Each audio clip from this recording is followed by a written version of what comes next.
Okay, Outlander, but make it quick.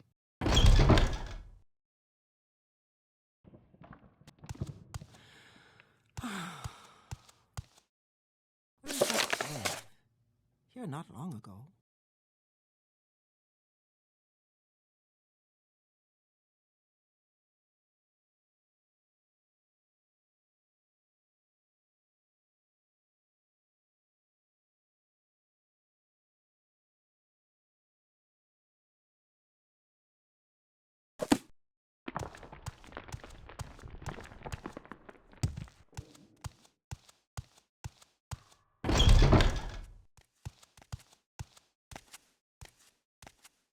Yes, I'm Yennis Sarandis. So, you're here about the overdue payments? Very well. I'll see what can be done. Yes, I do have some overdue payments with local merchants, but I'm afraid I can't pay my debts right now. You see, I'm a little strapped for cash at the moment. But I have certain very attractive prospects underway, and I'm sure I'll be able to pay very soon. I'm sorry, but I have no gold to give you, and that is that. Everyone can always use some extra coin. What do you need? Yes, I do have some overdue payments with local merchants, but I'm afraid I can't pay my debts right now. Yes, you're so right. You've been very patient and reasonable. As you say, I have the goods, I owe the money, and the honorable thing to do would be just to return the goods. It's too much to bear. I've lost everything my parents left me, and sold all the furnishings, just to pay my gambling debts. I've tried to pretend it will all work out, but I'm just fooling myself. Here, take these items and return them. Give the brocade shirt and silk pants to Bevail Tenerin. Give the racer suede belt to Tiras Sadis. Give the ebony ring and the glass ring to Danes Redathril. Give the designer shoes to Leather Vary. Give the fire jade amulet to Bavine Relith. They are all merchants in Aldrun. Return the goods with my apologies. Now I know what I must do. I must give my parents' house to the temple, and I shall enter the temple myself and see if I can make something of my life. Thank you. You've taught me a valuable lesson. From this day forward, I shall make my honest way in the world and try to be of service to others.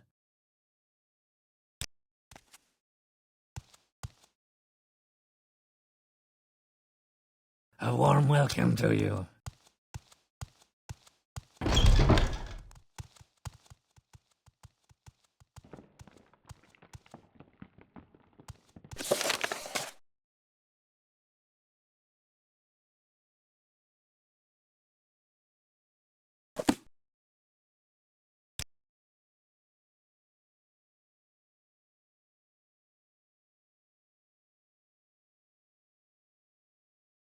Speak, traveler.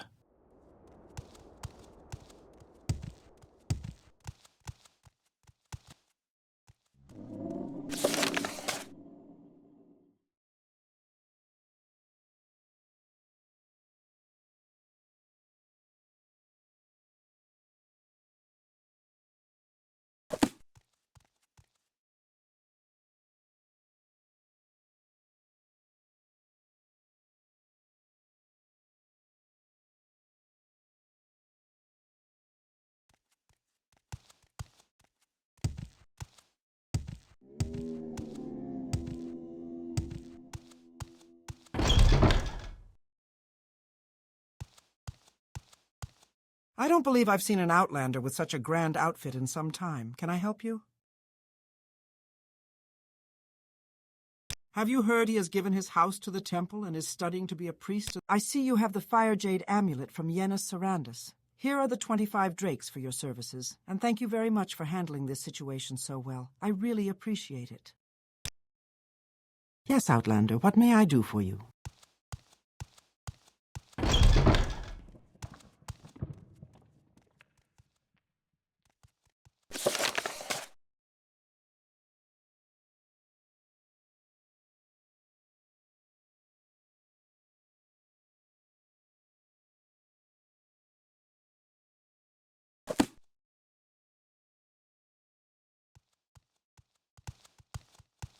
Okay, Outlander, but make it quick. Well, if you're looking for someone in particular in Aldrun, maybe I can tell you. I see you have the racer suede belt from Yennas Sarandas. Here are the 25 drakes for your services.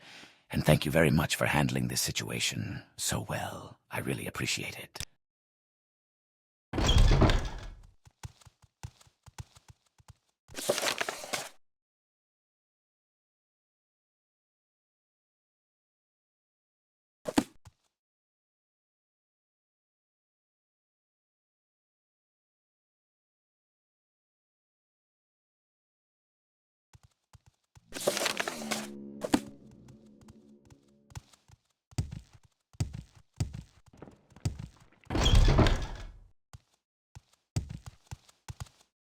Always happy to pass the time of day with you.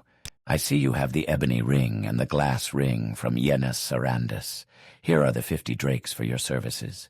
And thank you very much for handling this situation so well. I really appreciate it.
This better be important.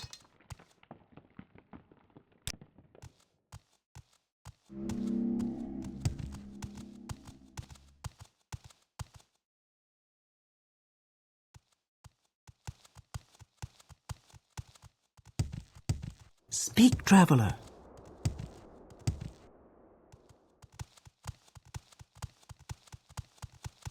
Okay, Outlander, but make it quick.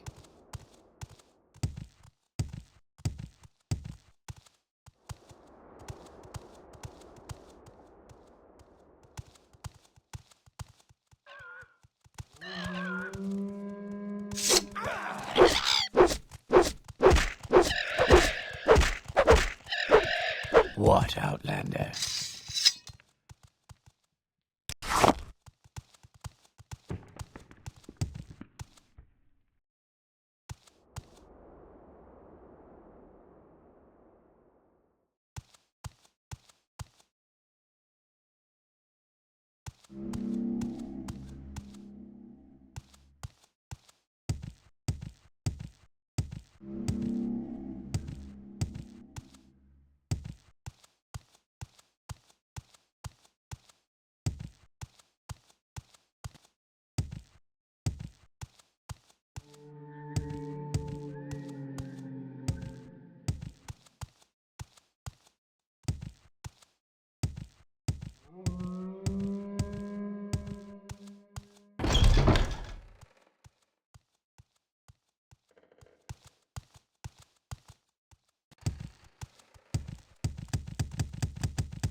Speak, traveler.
All right. Pleased to meet you.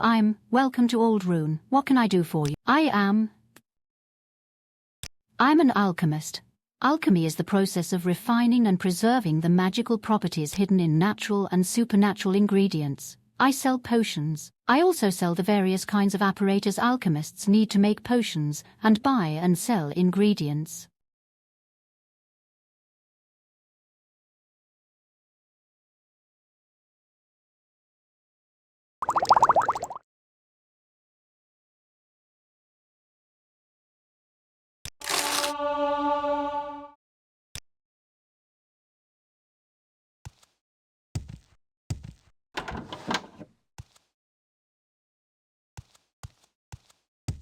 What is it, Breton?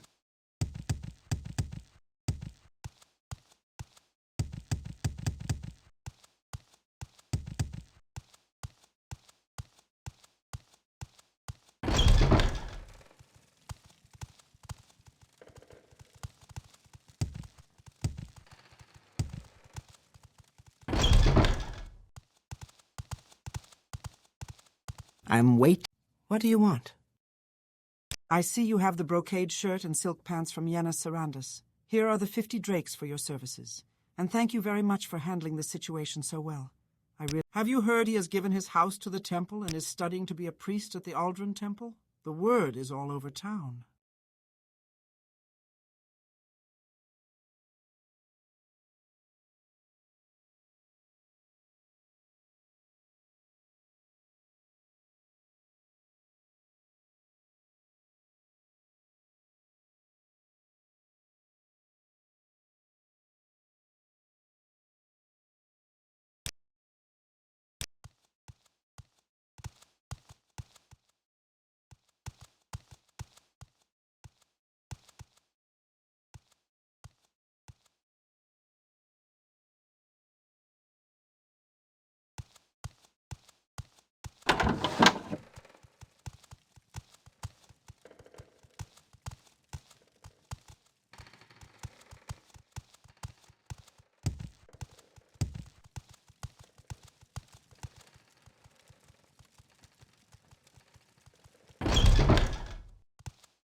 Quickly, Outlander. I haven't much time. Letherveri, Enchanter. I am pleased to offer a fine... I see you have the designer shoes from Yenna Sarandis. Here are the 50 drakes for your services. And thank you very much for handling this situation so well. I really appreciate it.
Speak, traveler.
Speak, traveler.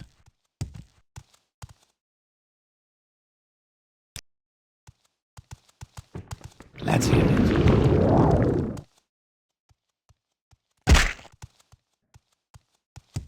Speak, traveler.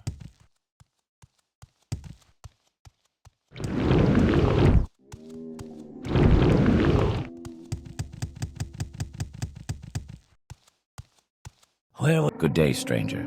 Welcome to Aldrun. I'm the local caravaner, and I can... Where would you like to go?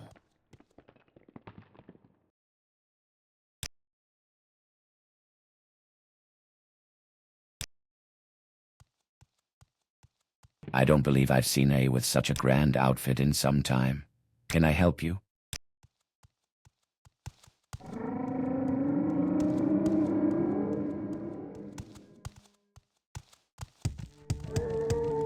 Where is that slave?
I am on Hydra. If you are a pilgrim, read the inscription on the stupid rock.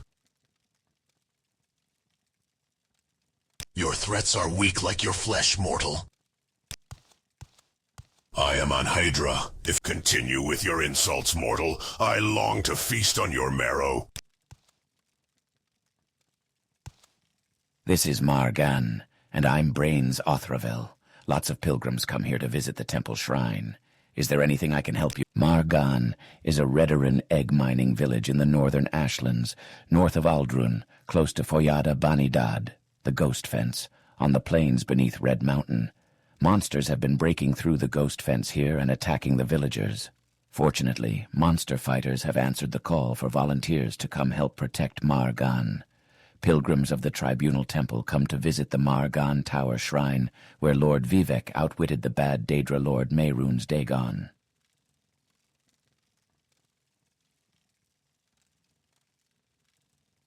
We have several priests, 2 at the Tower Shrine and 1 at the Margan Outpost.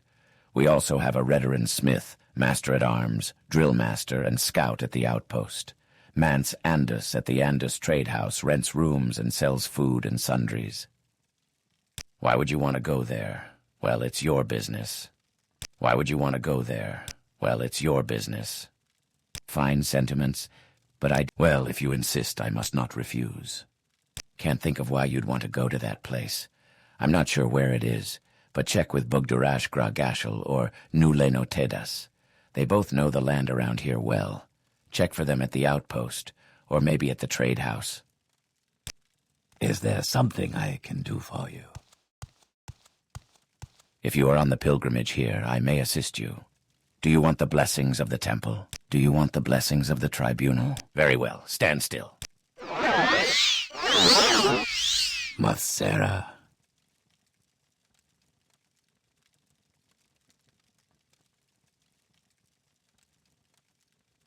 If you are on the pilgrimage here, I may assist. The Tribunal Temple is the native religion of civilized Morrowind.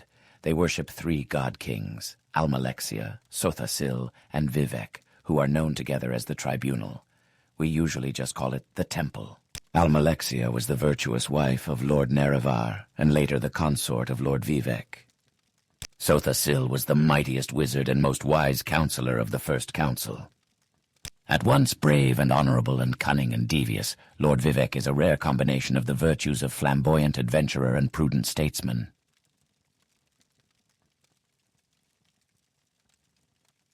Like loving ancestors, the tribunal guards and counsels us. Like stern parents, they punish our sins and errors. Like generous relatives, they share their bounty among the greatest and least according to their needs.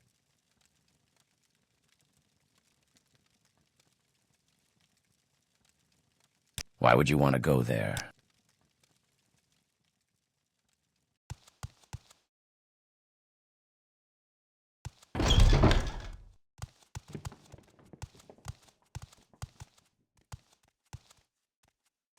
Speak, traveler.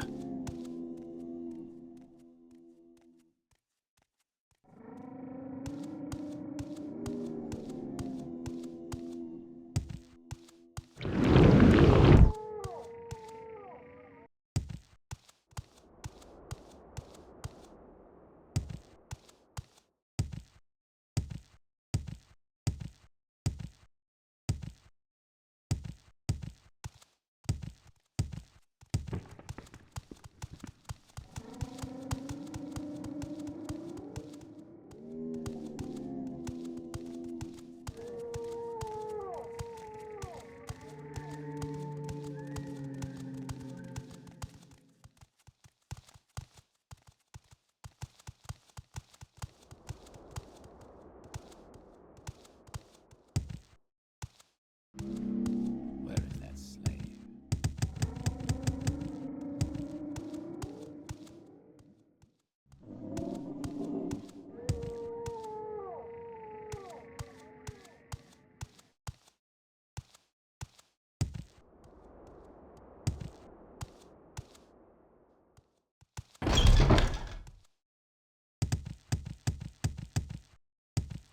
Yes? Welcome to Margan. Margan is the site of the Holy Tower Shrine.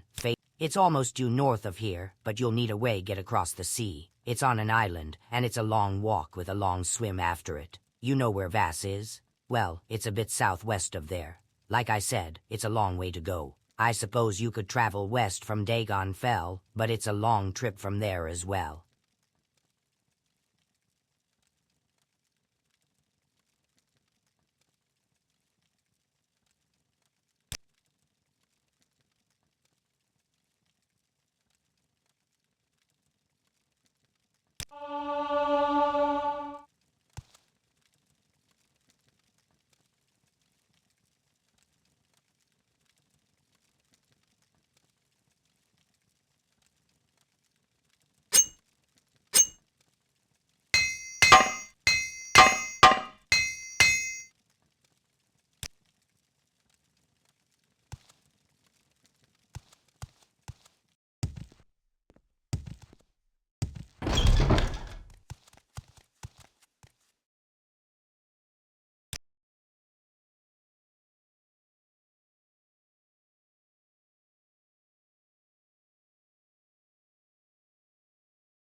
My time is precious, so make it quick.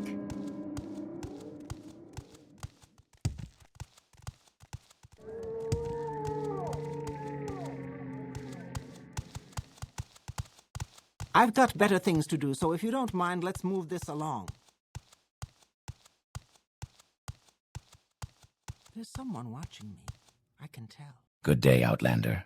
I'm the caravaner here in Margan. Tell me your destination, and I'll tell you if I can help you. We make a special trip just for you. Same low price.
no escape!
While the arts of necromancy are only illegal in the province of Morrowind, few citizens of the Empire have an enlightened view of our art.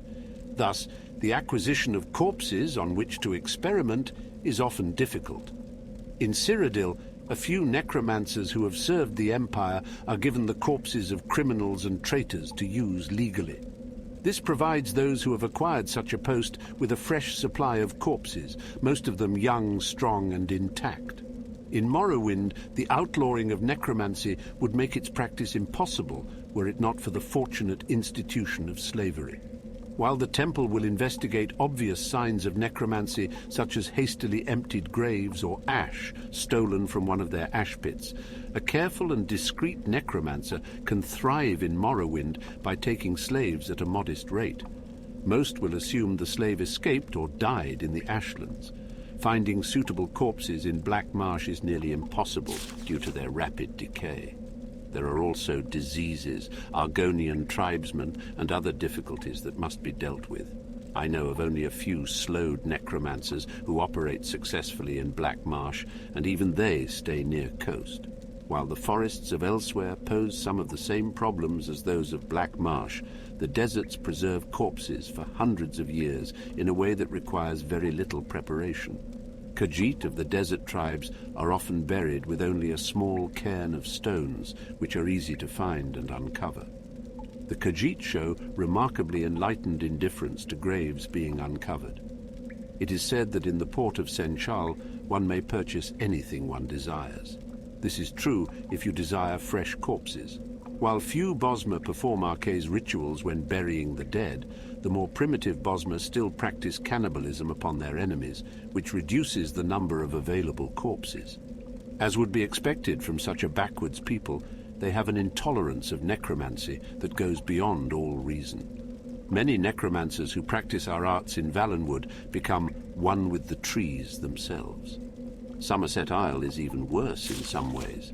Some Altmer born into the most respected noble and scholarly families are actually allowed to study the dead in the open. Their research, however, seems to be centered on finding ways to extend their lives even further rather than the more practical uses of our art.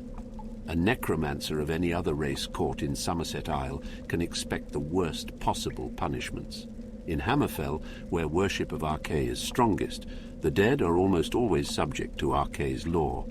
There are exceptions after large battles or in remote areas where death occurs far from meddlesome priests. Fortunately, the dangerous terrain and creatures in the deserts and mountains of Hammerfell makes the acquisition of corpses possible, though they are often in poor condition and require special care in preparation. The newly formed Orsinium presents a unique opportunity. As you know, orc corpses are among the most sought after for the durability of their skin and the strength of their bones. If King Gortwog will listen to reason, we could offer the services of our art in defense of his young nation in exchange for disposing of the orcish dead. A mutually beneficial arrangement, as I'm sure the orcs will agree. To this end, a delegation has been sent to Orsinium, though we have not yet heard any word on the state of these negotiations. In my native High Rock, traditions dating back to the witch kings and nomadic horsemen mandate cremation of the dead. This is practiced almost without exception in the north, through an imperial burial in a tomb or city cemetery is more common in the south. There are still many corpses easily taken from the battlefields of the War of Bettany and the lawless times that followed. There are even rumors that King Gothrid of Daggerfall may institute the imperial practice of donating the corpses of criminals for necromantic study as a deterrent to the bandits and pirates that still threaten the Iliac Bay. In Skyrim, the cold weather and isolated terrain allow a few necromancers to operate freely. Alas, the availability of corpses is limited to Nords who die from exposure or in battle. While the cold is preservative, the snow makes these corpses difficult to find. More research dedicated to the magical detection of corpses would be invaluable to the necromancers of Skyrim. The Slode are the most famous necromancers, but little is known of their native Thras. In Tamriel, Slode only practice necromancy on other races. It is uncertain whether this is true in Thras as well. If so, it would explain the number of slaves that are purchased in Tear by Slode merchants and the rumors of Slode airships carrying corpses from Senchal. These difficulties lead many necromancers to create their own corpses. While I prefer to work with those who have died a natural death, a more expedient approach is sometimes necessary to further the study of the art. While the arts of necromancy can be practiced on animals, such experiments rarely produce interesting results. The servant's ability to follow directions seems to be related to the subject's intelligence in life. While raising the corpse of a man, elf, or beastman can produce a useful servant, the corpses of animals produce mere guard dogs at best. Often, a raised animal is unable to distinguish its master from the rest of the living, and many amateur practitioners have been torn apart by the animal servants they created. Let such stories be a lesson to you.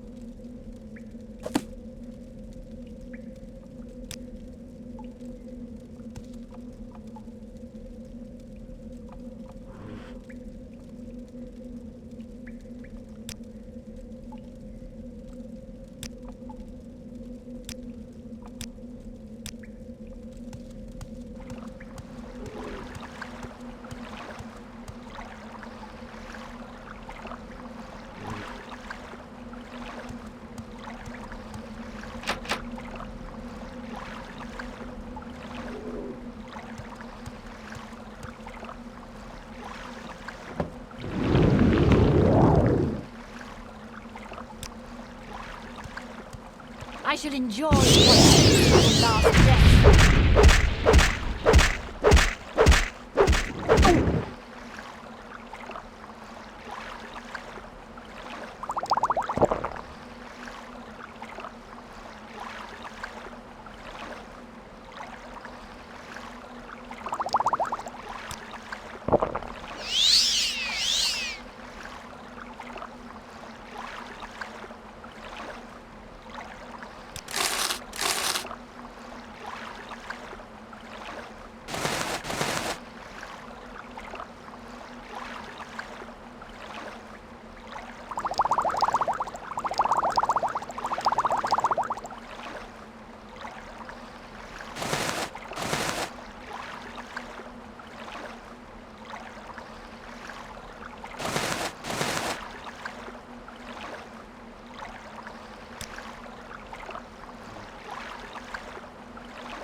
Fresh and decayed corpses are those that still have flesh upon them. If their decay is advanced, or if you wish a skeletal servant instead, place the corpse along a coast or in a swamp or marsh. Animals are the necromancer's greatest allies when it comes to stripping the flesh from a corpse. the ravenous mud crabs of Morrowind can strip a corpse down to its bones in a matter of days. Lesser crabs in other provinces can do the same in a matter of weeks. If you wish to create a zombie servant, one need only bring the corpse to a suitable site and enact the proper rituals. However, there are a few tips that a young necromancer might want to know. For instance, a decayed servant may be raised many times, even if they have been dismembered by those who do not appreciate our art. If one of your servants comes to an unfortunate end, you may raise the servant again by carefully gathering as many parts as you can find, binding the bones with leather straps, and sewing the flesh, if it not too decayed, with catgut. Your servant may be weaker each time this is done, but with care and maintenance, one may raise zombies dozens of times. However, creating a mere zombie is a method best left to lazy or desperate practitioners. With only a bit more time and effort, one may create a far more useful mummified servant. The first step to creating a mummified servant is to soak the decaying corpse in a bath of salt or natron for at least 1 month. This will halt the decay of the corpse, and if the corpse is fresh enough to have an unpleasant odor, the salts will remove that as well. In a moist climate, such as Argonian or Thrass, you may have to apply more salts if they become saturated. Some necromancers remove the vital organs before or after this process, but I have never found any practical reason for doing this. The next step is to wrap the servant in cloth or linen. This will further preserve the body against decay, and if done properly, will offer some protection as well. Do not worry if the corpse seems too stiff or desiccated to be a useful servant.